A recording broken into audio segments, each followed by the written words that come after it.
Muito bem, estamos de volta. Eu vou para si, Dr. Ernesto. Sabe-se que no nosso país, diferentemente de outros, não há, portanto, venda de arma, pelo menos em lojas, como acontece, portanto, em vários países do mundo.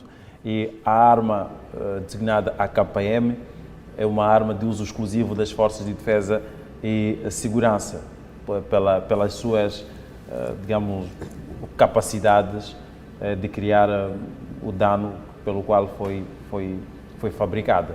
A questão que eu coloco, doutor, na sua observação, o nosso Estado tem um controle das armas que estão nas mãos dos seus agentes? Bom, Luciano, temos que separar aqui as águas. Não quero ser advogado do governo, mas é o seguinte, do ponto de vista formal, de fato que a arma K-47 é de uso exclusivo das Forças de Defesa e de Segurança. Mas atenção, se calhar é pela minha profissão, as Forças de Defesa e de Segurança, tendo em conta as armas que estão sobre a sua égide, tem sim um controle, tem sim os números de fato das suas armas, das balas, isso tem controle. Isto não tenhamos dúvida, tem controle. Mas atenção, este uso exclusivo do ponto de vista formal, do ponto de vista prático, já não acontece. Há muitos indivíduos que têm acesso à arma K-47, que não seja esta que está na égide das Forças de Defesa e Segurança. Vou te dar um exemplo concreto para as pessoas lá em casa perceberem que temos que informar. É por isso que eu dizia, não quero ser advogado do governo, mas de fato, há sim a K-47 que não fazem parte do governo, mas que não estão sobre a sua égide. Vou dar um exemplo concreto, a questão do terrorismo em Cabo Delgado. Os terroristas, alguns, usam a K-47. Não quero aqui atacar o meu colega, Dr. Gudana, mas a Renamo também possui a K-47. E não são... Talvez vai nos dizer, doutor Gundana, como é que conseguiam ter... Então, tinha a K-47, que estas armas também não estão no registro do próprio governo. Então, eu acho que aqui são duas situações que nós temos que separar. Não podemos assumir que que se usou a K-47, então é aquela que está sobre a égide da polícia. Não é bem verdade. Portanto, todas as armas que estão nas mãos dos agentes, conforme a pergunta... subentende que, portanto, estão sob controle do governo. É um facto. O governo tem sim o controle das armas, tem sim o registro das balas, tem um registro, cada arma tem a bala que está na arma, tem sim os registros. É por isso que tem a questão da balística. Para que serve a perícia balística? De fato, sim. Agora, a questão que nós temos que exigir do governo, de fato, ou das autoridades, porque nós ainda não temos, se calhar, esta cultura, é aparecer e esclarecer os fatos de quem é realmente a arma que ceifou a vida daquele cidadão. É possível a polícia aparecer publicamente, depois desse exame da balística, e dizer que não, esta K-47 não nos pertence.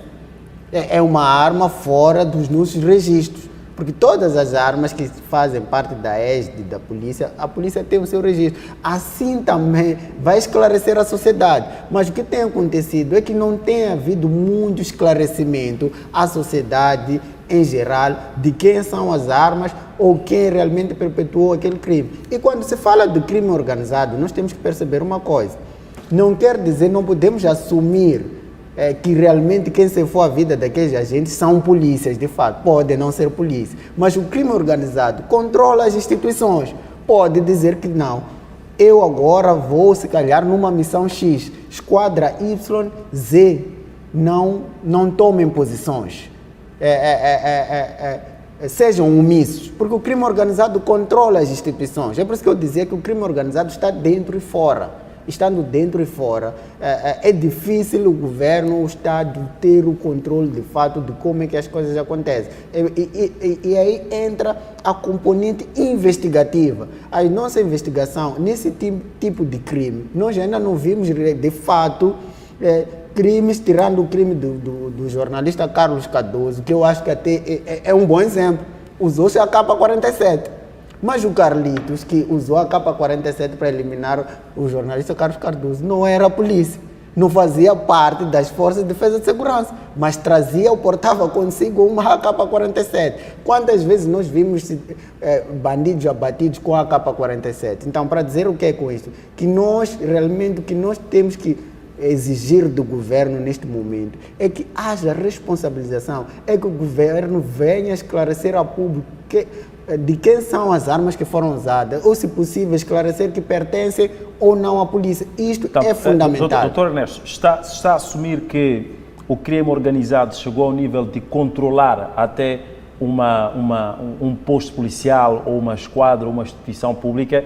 Então estamos num cenário em que a segurança, diríamos, do povo moçambicano ou dos munícipes, ou então da população daquela área onde estiver afetada essa esquadra, está sob controle de criminosos. Não diria que está Se é uma captura de instituição pública, significa que é uma captura do Estado. Há uma influência, não há uma captura do Estado. O Christian Zafré escreve muito bem sobre o Estado criminalizado. Quando ele fala do Estado criminalizado, ele diz que o Estado criminalizado é aquele em que alguns agentes que ocupam, por exemplo, cargos de destaque, servem-se do próprio Estado. Não significa que o Estado em si é um Estado criminoso, mas é criminalizado, porque alguns agentes que fazem parte do Estado, que ocupam cargos do topo, servem-se do mesmo. E são estas mesmas pessoas que têm tráfico de influência. Isto é inegável, acontece em quase todo mundo.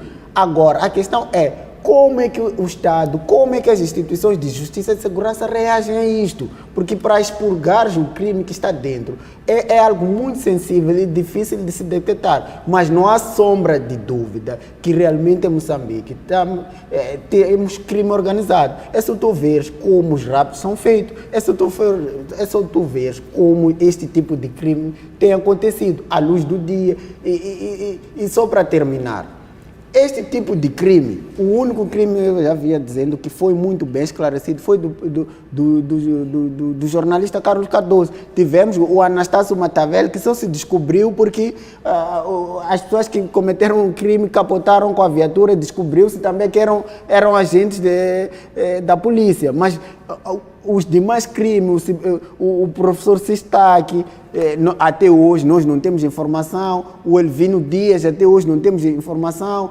o juiz Silica, até hoje não temos informação, entre outras figuras.